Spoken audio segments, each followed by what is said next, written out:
Should we expect the return of a lot of multiple bids this spring? And if so, what should we know about them in the process? Yeah, so this year has already gone gangbusters. We've put 2 properties under contract this month, and literally both of them have been in multiple offers. So, I mean, and they're in different neighborhoods too. It's not like just, hey, we're only in Lakeview and Lakeview is just going gangbusters. It's like kind of all over the city, which is kind of nice. But yeah, I would say we're going to see a lot of multiple offers this year. I mean, the one that we did yesterday had 11 offers on it, and then the other one that we had was 5 offers. So that's a lot of people, and our open houses have been really busy as well. Like, you're seeing like 15, 20 people through open houses. So I think it's going to start. Yeah, no, I think we talked a lot about it, is that inventory is still going to be an issue this year, right? We know that it's going to be an issue for a little bit. And if we don't have as many homes, then it naturally provides more the competition possibility for more competition. We also know that our Q4 was very quiet on a lot of our markets. And so that means that not that people didn't want to buy and sell there, they were just a little hesitant because of what was going on in the world. So those people that are finding more confidence in the market now are kind of stockpiling into here. So our demand is going up. Our inventory is still down. We know that that's going to be an issue. That is the breeding grounds to have that. Now, I tend to think that this time of year can be a little bit busier because, right, we're still waiting for some of our inventory to hit in that. So I agree. And maybe this is just a hope. I don't think it's going to be quite as competitive as last year. I think we will balance out a little bit in it. But I do think that to go into this market saying we're not going to see any, I think that's got blinders on, and that's going to add for a lot of disappointment. I think what's important to understand about the process, kind of shifting gears a little bit, there's a few different ways for people to handle multiple bids. I would say most often what we tend to see is most sellers will give every buyer an opportunity to put their best foot forward. There are some deviations of that. Some will just negotiate with some. If they get a really, really outstanding offer, they may just go move forward with that. They may use one against another, but most people will say, hey, put your best foot forward. Best and final by a certain time frame. Yeah. And it's a hard process to be a buyer in. I feel like so typically when they do best and final, it's kind of quick. And so we're having to make quick decisions, which sometimes is a little bit difficult. It's pressure. And so it puts a little bit of a strain on people. I think the one thing about multiple offers that we do have to talk about is if it's in a multiple offer now, there probably means that there's a lot of compelling items in that house. And so similar when to go sell it, we say, hey, those compelling items are still going to be there. Because a lot of people want to shy away from a multiple offer situation because they don't want it to be competitive. We have never, I'm going to speak for you in this. You and I haven't had this conversation, but I'm going to speak on your behalf. No client has ever come to us and said, I'd like to get into a multiple bid. Totally. Ever. Right? Because the reality is in multiple bids, homes are going to sell for a bit of a premium. But as Samuel, you just said, it's selling for a premium because it's a compelling property. And, there's a lot of naysayers out there that say, oh, I don't want to pay a premium for this or that. People sometimes lose sight of their objectives, right? Some people don't have the luxury of time. And so, I have clients that come to me all the time and they say, oh, well, it's a little competitive now. Should I wait until August to do something? Should I wait till a later time? Well, if their timeline allows that, then perhaps that's a possibility. Yeah. Assuming that they're not looking for something very, very specific, so there might not be as much pressure on it. But before I've had clients say, well, what if we move into something different so we don't have such a timeline, and then we do this double move, and then we do this? Well, but that costs a lot of money too. Money. So sometimes, and it's funny because some of the naysayers are going to say, oh, those real estate agents are just talking about paying premiums now. Sometimes paying a premium in a 30-year mortgage, which tends to not be that much of a difference, is a better decision than accumulating a whole lot of costs by doing temp housing and a lot of additional moves. Yeah. So it's obviously, and the other thing I think that's really important for people to know, the best price doesn't always win the home. No, we've won a lot of multiple offers, just not even being the best price. That word we come back to all the time, strategy. Yeah. So what are a couple of the strategies that we can use for multiple offers? Absolutely. What are some of our back pocket things? Our back pocket things. We won't tell all of our secrets. collaboration. I'm fair. If somebody wants to use them, I'm fine. Yeah. I mean, realistically, I'd say one of the ones that we have a lot of success with is the whole idea of a rent back.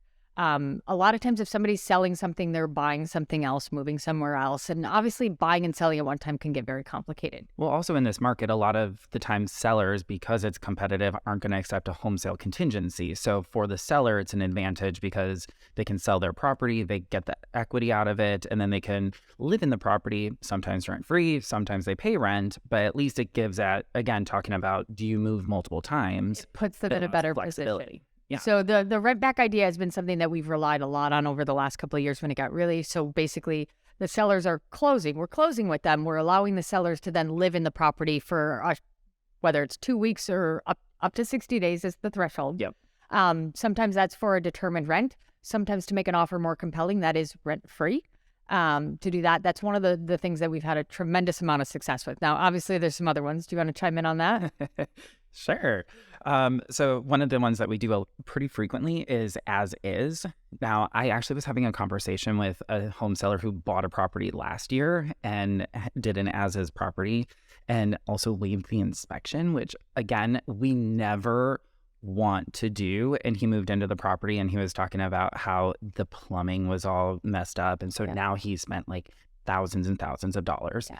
As is does not mean that you're waiving the inspection contingency. And we as real estate agents never suggest that. We always say, hey, we're going to do it as is. What that means is we can still do the inspection. We find items that are going to be wrong with it so that we can strategize a budget going forward or know what's wrong with the property going into it. Basically know whether or not there's anything really, really major. Not that you're going to move in the house and then you're going to, move in and there's going to be issues. Yeah. So that's always a good thing. I know a lot of people have issues with as is just because they're like, oh, well, what happens if something comes up? Now, again, that inspection contingency allows you to back out of that contract so there's always a safety net, which is kind of like the good thing about it.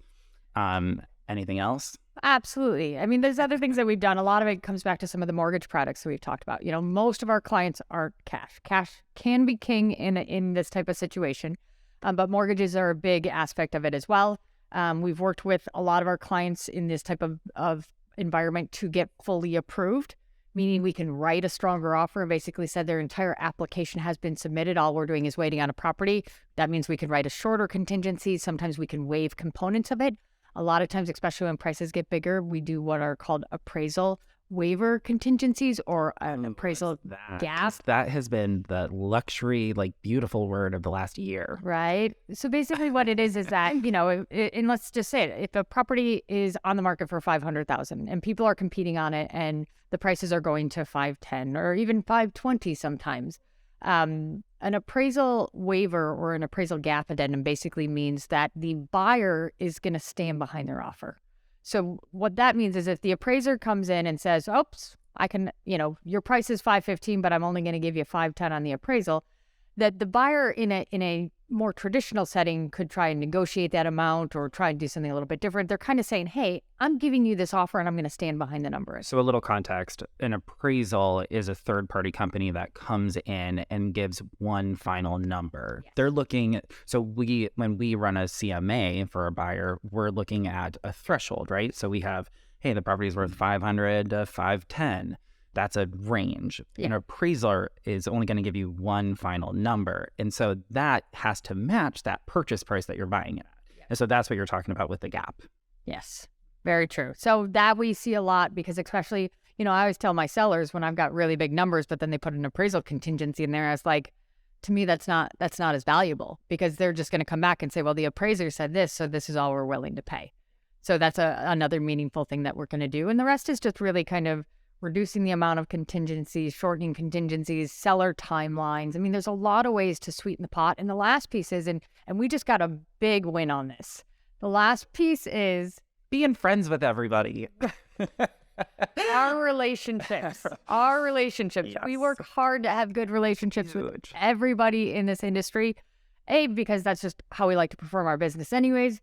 But B, it is in our client's best interest. We just won both of our multiple offers due to the relationships that we have with the two agents. I mean, it is great because, again, you don't always have to be the best one, but you can squeak forward or Well, the story they're in the willing second to one, they're willing to work with us, right? we lost the second one. We lost it. We were called. We got the call to say, we wanted to work with you guys, but you weren't quite there.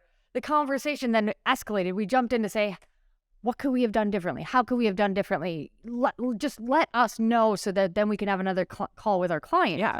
And when the client found out that it was a small change to the date and a small change to When our we numbers. talked with the agent, it was, the wheels started turning. Yep. And we're like, we can.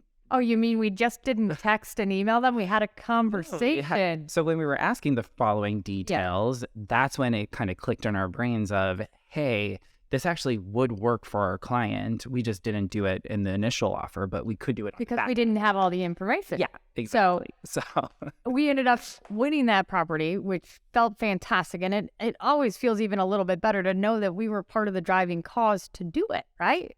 We want to see all of our clients succeed. But when we know that happened, it feels good. I slept really well last night. I'll sleep better once it's all signed and done. Yeah. Just who I am. But yeah, I mean, the relationships are very, very true. And it's not just the agents. It's who's the attorney, who's the inspector, who's the lender. If I see a lender that is a big red flag for me, the first thing I've got to tell my clients is, this lender makes me a little bit nervous. This agent makes me a little bit nervous. I've had them cancel a lot of deals on us. Those are conversations that are absolutely part of making a final decision. It's not just the best offer. It's the best offer that's going to hit the finish line in the best means possible. Yeah, totally. Okay, all right. Moving on. This one. Okay, so again, going back to the multiple offer situation, this conversation came up was love letters to sellers. So this is for Valentine's Day, isn't it? Yes, Valentine's Day love letters. So you and I differ a little bit on our thought process on this. So we differ a lot.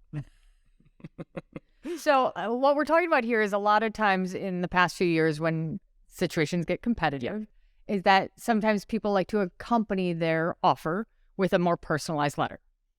Yeah, so it's not just like a contract. It's not just numbers. It puts a face, not a face, but a like personality behind it. Totally. And this has been a major issue of discussion over the last few years.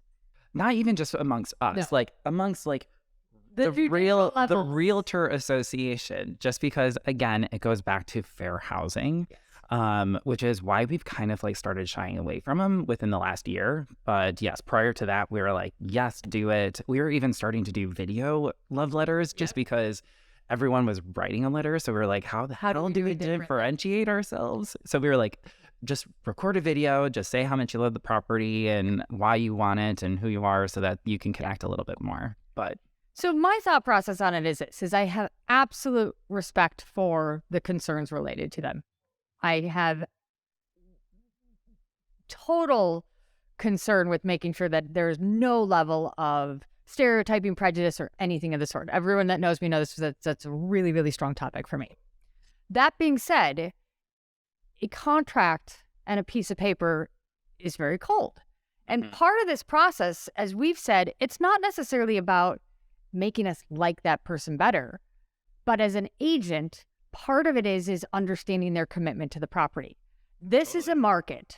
These competitive markets is when people are very, very quick to write offers and flighty, very quick to cancel them. Yes. Right? Again, going to the finish line. As I say to my sellers, if the market goes in the direction that we're expecting it to, it's going to be relatively easy for me to sell your home. The hardest part of my job is going to be able to pick from the 1, 2, 3, 10 offers that we have to pick the person and the team that is committed to doing what they're doing and committed to seeing us through the end, right? Because selling a second time is very difficult and very hard. So for me, those love letters, if done appropriately on a seller side, can give me a little bit more insight to give the best advice. Now, from a buyer's perspective, I think that there's a way to tiptoe around some of the ugly aspects of it. The fair housing issues. Housing, right? So don't bring up your race. Don't bring up like anything like that. Correct. But I think so for example, we had one that we just did. And the important part for me and her presenting is that it's in a little bit of an unknown neighborhood. She was like, I'm a pillar of this neighborhood. She is a pillar of the neighborhood. She works at the public school district in the neighborhood. It's not the most glamorous of public school districts. She thrives for that neighborhood, and it's a neighborhood that not a lot of properties come up in. So I thought it was important for the seller to just kind of understand that this is somebody that is committed to that property because she is a teacher. Committed to the neighborhood, committed to the community. Because that commitment, when you're looking through 11 offers going, who's the flaky one, who's the not flaky one, to me that's going to show it. And that, I mean, well, it didn't work first time. Didn't work the first time, but it worked. It worked the second time. So that's why I think from a seller side, I like taking them. I typically will show them to the seller after we've made decisions on all the offers. So got you. I'll say, let's look at all the offers. Let's look at everything. This is the make some decisions, and I'll say, here's these that you can read after that. So they're not part of the decision making process. That's actually a really great way to do it, because I don't think we like laminate it to the front page of the contract, like with us. So the seller has to read it. Yeah. No, I typically will keep that to a secondary phase of the decision making so that they understand it and they're really looking and making the decision off of the offer from a financial standpoint, and then adding the personal. And that's the support for certain. It's awesome.